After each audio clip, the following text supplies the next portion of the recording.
are just a stupid policeman whose luck is run out.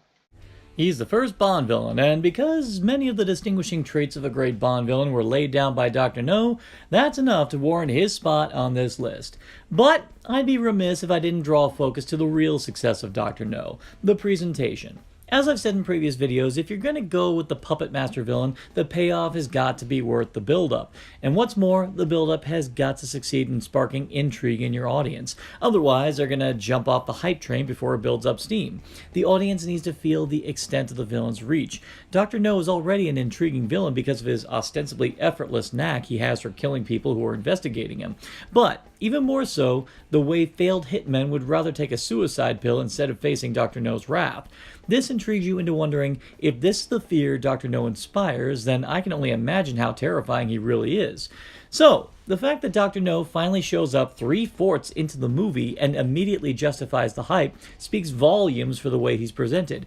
Now, getting this out of the way, today's standards, whitewashing, awkward, but I think the reason why this instance isn't as derided as, say, this, The bird has flown.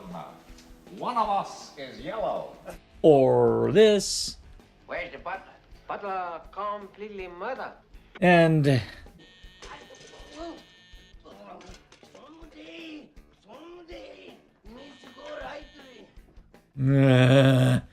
and okay, honestly, I kind of like that. It's Joseph Wiseman opted to play Dr. No as a man of sophistication, dignity, and intelligence. Where the old Hollywood instinct is to make a horrifying caricature, Wiseman decided to treat him as a character that should be taken seriously, and fortunately, that's not hard to do.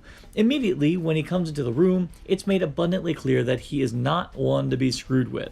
And that's even before you realize that he has metal hands and can crush iron like tinfoil. So with all that praise, the main aspect that keeps Dr. No from a higher spot on this list is the caveats that usually go hand in hand with a puppet master villain. When you spend so much time building up to the menace and the mystique, you run the risk of said character being just a villain with no real distinguishing identity vis-a-vis history or his motivations. Now sure, he's a distinguished gentleman, but where did that come from? For that matter, where did the hands come from? His motivations aren't even his own. He's a self-proclaimed agent of Spectre, and his operation is Spectre's will. While there are many villains who benefit from the less said the better principle, Dr. No is not one of those villains. While the film does a fine job establishing Dr. No as a credible menace, as a character he's indistinguishable from the rest. But nevertheless, as far as being the first Bond villain goes, he set some very strong standards.